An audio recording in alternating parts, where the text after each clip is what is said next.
ایمنې صاحب بل ژړا فریاد کړی ده چې ویدې موږ پولیس ته ښایي لکه مثال دا اوس د ماشومانو خبرې دي ایمنې صاحب نیم په کومه سوړه پټ دی ورته ووایې راشه ستاسو په دې میډیا په دغه ورته یم چې دا راشه داسې خبرې نه دي هغه څه اوچتې موچتې ویشتې بدل او دا خوا دی خوا دا زموږ او د دې ډېرې زړه کیسه ده خو رادي شي نه څوک نیسي نه ورته څوک لاس اچوي د دې غریبانانو تپوس دي وکړي اختیار خان په دیره کې د چا چې والده وفات شوې وه د عوامي نېشنل ګوند صوبایي صدر ایمل ولی خان راغلی دی څو خبرې به ورسره کوو څو سوالونه به ترې کوو په موجوده حالاتو باندې په بجټ به ورسره خبرې اترې کوو په فارمیشن کمانډر کم اجلاس چې شوی دی یا کم آرمي ایکټ دی نو په دې والي سره به د هغه سره تفصیلي خبرې اترې کوو ورسره چې کم دی دې وخت کې د پی ټي آی د کارکنانو دپاره د هغوی کم خلې ځلې دي تاسو پرون هم یو ویډیو کتلی وه چې هغه کسان وایي چې یاره منګه ضمانتونه چې کم دی د عوامي نېشنل پارټۍ کسان وکړل آیا دې کې ګناهګار کسانو دپاره ما منډې تړلې وی او که نه صرف د بېګناه خلکو دپاره نو په دې باندې به ورسره موږ تفصیلي خبرې اترې کوو په دغه علاقه کې سهار نه راوتلی دی سابقه وزیر قانون سلطان محمد خان هم ورسره موجود دی شکیل خان دی نه مخکې لاړ او په دغه غم خادو کې ګرځي نو هغوی سره به زمونږ دغه یو څو سوالونه وي خبرې اترې به وي ایمل خان لومبی به دغه پوښتنه لرمه چې بجټ حوالې سره جي ستاسو څه دي په دې موجوده حالاتو کې بجټ څنګه وتلی دی څه به وایي یاره د پاکستان خدا بدقسمتي ده چې زمونږ بجټ ټوټل د قرضو په بنیاد وځي او چې کوم فګرز ورکړل کېږي نو زمونږ پاکستان خو په خپله دې وخت کې زه نه پوهېږم چې په څه بنیاد څه ګټه کوي څه نه کوي خو دا فګرز چرېم ټول عمري اچیویبل وي نه او دې ځل هم ټیک ته یو خواري شوې ده یو کوشش شوی دی خو موږ دایینو چې پاکستان د آی ایم ایف په اوږه ناست دی کو آی ایم ایف غاړه ورکوي نو دا بجټ به کامیاب شي ګنې هسې فګرز دي آخر کې به یې سم نه ایمل ولی خان دې نه پس په صوبایي بجټ وي څه ګڼئ دا خلک وي چې یاره په وفاق باندې زموږ پیسې دي د ماضي دغه حکومت ته دوی دپاره آیا دوی څه کوشش کړی او دې وخت کې د صوبې حالات څنګه وینوي دا کم پرېښی ګوره دا زموږ چې کوم د صوبې حالات دي د خاورې حالات دي نو دا څه لومړنی ورځ نه ده او دا خو د لومړنی ورځ نه مثال پاکستان چې آزاد شوی دی نو زموږ دې سره جنګ د څه دی خو د دې وسایلو دی چې هغه کو د باچا خان بابا نه راوالو چې ورته چې زه تا سره پاکستان منم خو ما سره مضبوط فدریشن منې زما د صوبې چې څه حقوق دي زما صوبه به یو خودمختاره صوبه وي او زه به د هغې د لاندې ژوند تېروم 73 آیین کې تاسو وکتل چې ولی خان بابا په دې ودرېده 18 آییني ترمیم هم د دې هغه نښې دي چې موږ د خپل حقوق راوړل خو تاسو ګورئ چې د هغې په نتیجه کې زموږ لارې ولې ونیولې شوې نو زه بله ورځ هم یو میټینګ له موږ دی راغوښتو همدې خبرو کې چې د وفاق سره دغه دی او حصه ورته کېږي نو یو خو لکه د تیرو 9 کالو 10 کالو کې د پښتونخوا ډو چا تپوس ونه کړ دلته چې کوم خلک ناست وو هغې هم بس هغه د میلمه کار یې کړی دی پښتو څخه د زاړو ټکي ویمه نه خو بس نیمه شپه یې کټ کې تېره کړی ده او بس تللی دی نن حالت دا دی چې نن زما چې کوم دی 13 ای ډي پي پاس کړی ده هغه 200 بلین لیس ته دی وخت نو زه خو لکه چې په پښتونخوا کې کوم حالات دي تر څو نه چې موږ پرې رسو نو را روان ای ډي پي کې نوې هېڅ بجټ نشته هېڅ سکوپ نشته لہذا 13 ای ډي پي به زما په خیال دی کاري کوي او کوشش به کوي چې څو بیا مخکې ویږي څه ګڼئ چې تاسو ورته صوبه پرېښې وه 97 مې لږ بګ چې قرضدار و نن دونه قرض شو پیسه چېرته لاړه دوی وایي موږ صحت کارډ یو منصوبه روړې ده بي آر ټي م روړې ده نو د دې نښو کالو کې دوی کارکردګۍ ته پیسه چېرته لاړه زه هر ځای کې دا چغه وم نن سبا چې د عمران او د خلکو سره کومه رویه روانه ده او په کوم شیز نیول دي دا نه ده دا الټا هغې له تاسو شی ورکوي بلکې په دې تېرو 9 کالو کې چې دوی کومې غلاګانې کړې دي پکار ده چې په هغې د دي ونیولې شي د ټولو ناول تاسو چې کومه خبره کوئ 800 ارب روپۍ د صوبې ته راغلي څه شوې لنډ سوال دی چې څه شوې ما خو هېڅ ونه لیدل یو بي آر ټي ده د 120 ارب روپو پروجیکټ دی هغې کې هم ښکاره خبره ده چې 30 ارب 40 ارب روپۍ والې شوي دي اوس هغې نه بیا بلیونټري سونامي ده نو دلته تاسو ته پته ده چې زموږ په پښتونخوا کې الحمدلله اونې په خپله نه دنیا کېږي او داسې کیس یې راوستی دی چې هغې کې بس بیا اورونه ولګېدل داسې معلم جبس کانډل دی داسې د دنیا شیزونه دي او موږ غواړو چې دا دې روچت شي خو زه دا ګڼم چې لکه څنګه د دې دا نور هر څه شریکونه د دې غلا هم شریکه وه اغلا چې کوم هغه تیر سیټ اپ والو هغې په شریکه دا هر څه کول او هغې اوس خبرې روزي مطلب جرنیل چې عرب پتی شي نو کومې لارې عرب پتی شو نو هغه غلاګانو کې دوی ته لاس اچول به لږ ګران ځکه چې هغې کې هغه خلک ورسره شریک وو او هغوی به لیولې کېږي. خو دا کم چې تاسو خبره وکړه جي د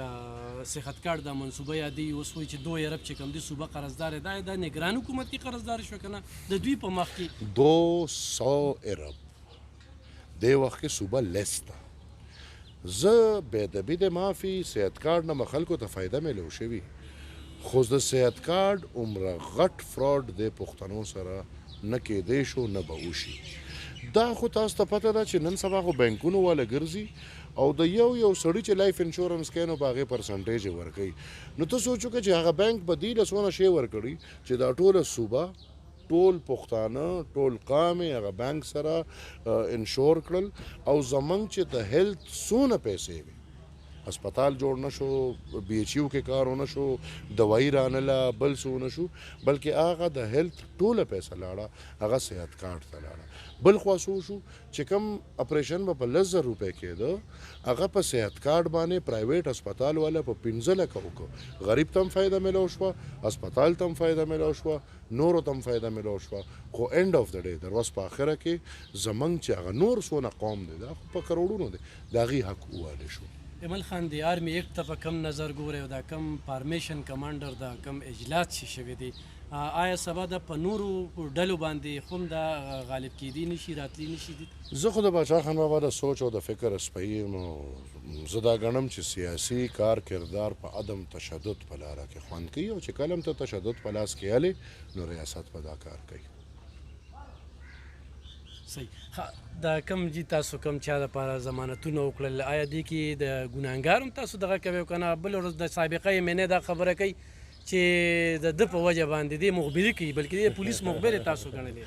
احمنې صاحب بل ورځ جړا فریاد کړی ده چې ویدې موږ پولیس ته ښیي لکه مثال دا اوس د ماشومانو خبرې دي احمنې صاحب نیم په کومه سوړه پټ دی ورته ووایې راشه ستاسو په د میډیا په دغه ورته یم چې دا راشه دا څه خبرې نه دي هغه څه اوچتې موچتې ویشتې بدل او دا خوا دی خوا دا زموږ او د دې ډېرې زړه کیسه ده خو رادي شي نه څوک نیسي نه ورته څوک لاس اچوي د دې غریبانانو تپوس دي وکړي. هغه عمران خان صاحب ډېر په سخته کې دی د هغه دپاره به ده به کله ورله په چې کله خیر وضع وي نو ده به م ورله وي نه ولاړ به کله به ورله چرګ پخو کله به ورله مرغۍ پخولې کله به ورله مړس پخو او وزیر اعظم اوس ته به وروس په ډېر سخت وخت په کار دی چې د سخته کې پښتون دی که نه او د دې اشنغر دی ځان د عثمان زوګ بلی نو په کار دی چې دونه پښتو غیرت وکړي چې په دې سخته کې دغه مشر سره ودرېږي او پولیس دې نه نیسي مه یېرېږه مړه ته ورله تسلي ورکوې زما د دې تر مخبرو سره سم زه دې ته ناست یم ما خو الحمدلله دا مخبري د نن یو کال مخکې کړی وه چې دا ګند دی او دا ګند ځای ته رسول غواړي. هغه سره نور هم داسې دي چې هم په سوړو نه ترې غیب دي او دې ټایم کې د دې ورکر دی انجام ته او د حالاتو ته څنګه ګوري؟ بالکل زه بار بار دا خبره کوم چې د مشرانو د ورکرانو سره ډېر ظلم وکړو. خیر هغه ټول د یو بل د پاسو کو ورکر او کو مشر خو دا چینجې چې چا کې و نو زما په خیال دا یو ګزار ورله خو دی به عقل زده کړي او دغه مشرانو ډېر ظلم وکړو. اوس هغه ورکران ځوانان دي په جیلونو کې پراته دي غریبانان دي وکیل وسې نه کېږي ته لګیا زه لګیا بل لګیا غیله مثال بیلز کوي یو شیز بل شیز بې ګناه کس نه دی نیول پکار او ګناهګار کس چې چا په هغه ورځ قانون لاس کې اخیستی دی هغه به انشاءالله کیفر کردار ته هم رسي هغه به څونه پورې به دی پټ شي دا څه دونه لویه مسله نه ده. دا مثال د دې انټرچینج پکې هېڅ ګناه نه وه د دې بلډینګانو پکې هېڅ ګناه نه وه نو هغه چې چا قانون لاس کې اخیستی دا ویډیوګانې مخامخ دي چې څوک دي زه هم پېژنم ته هم پېژنې انشاءالله هغې به خپل کیفر کردار ته رسي. څه ګڼئ جي الیکشن به په خپل وخت وشي تاسو به د پی ډي ایم کشمکش دی پی ډي ایم کې زه نیم واضحه خبره زه دا کوم ما کړې ده پی ډي ایم موږ کال نه زیات وشو چې پی ډي ایم موږ پرېښی دی اتحادي حکومت سره او دام دونه حصه شته چې د دې عمران په لرکولو کې موږ خپل ووټ اچولی دی شهباز صاحب له ووټ ورکړی دی موږ چې څنګه مخکې ویلو بیا په پښتو ولاړ یو نور زه د پی ډي ایم حصه نیم او الیکشن پته نه لګي کشمکش دی چې د چا اختیار دی د کولو هغې نه پوهېږي چې کله به یې کوي نو ګورو الله د خیر کوي. داسې د سابقه یې منې یا په دې صوبه کې نور د دلته کې منسټران پاتې شوي دي خو عوامي نشل پارټۍ ته راځي نو لارې مو ورته کولو دي زما لارې ټولو ته کولو دي خو په طول بې توله نه ان شاء الله دا دی ما سره دا د زما ورور ولاړ دی خو د پښتو لاره د موږ یو ځای ولاړ یو خو په ټول اوس هر سړی ته به تلو نو چې په کم ټول رسي زما لارې کولو دي راځي دی بېټوله راتلل نشته پښتنو ته چې څه پیغام ورکوي دوی هم دغه خبره کوي چې تقریرونه اوري په دې تقریرونو باندې دا پښتون خو ځان تباه په دې تقریرونو کو په دې ګډاګانو کو په دې شیزونو کو نه په خپل حق پیږي نه په خپل خبره پیږي نه خپل ماضي ګوري نه خپل مستقبل ګوري خو صاحب دی یا مثال چرته رڼاګانې دي کو نن دی پرون بلو بل ورځ بلو موږ والده دی نو خوړل چې زما قام په خپل بنیادي مسله ځان پوهیږي نه زما د قام بنیادی مسله چې کم ته موږ په دې منځ کې هم نشاندهي وکړه زموږ وسایل دي زموږ په دې خوره د اسلام او د کوپر جنگ نشته زموږ په دې خوره د پاکستان د وفادارۍ او د بې وفایۍ جنگ نشته دلته کو جنگ دی هغه به زما هغه طبقې سره دی یا مثال پرون زما د پلار هغه طبقې سره یا بر زما د نکاح هغه طبقې سره یا زما د قرنې هغه طبقې سره کم طبقه چې ناسته ده د پښتنو وسایل لکه د خامار پشان راکاږي او موږ بل خو وایو چې نه په دې وسایلو حق زما د بچو دی په دې وسایلو حق زما د لارو کوڅو زما د سکول زما د کالج زما د هسپتال زما د کلی زما د ښار دی لہذا زه د بل حق نه غواړم خپل حق غواړم پښتنو نه دا به تمه کوم چې بس کې ډېره موده په دې ځانم دوکه کو نور هر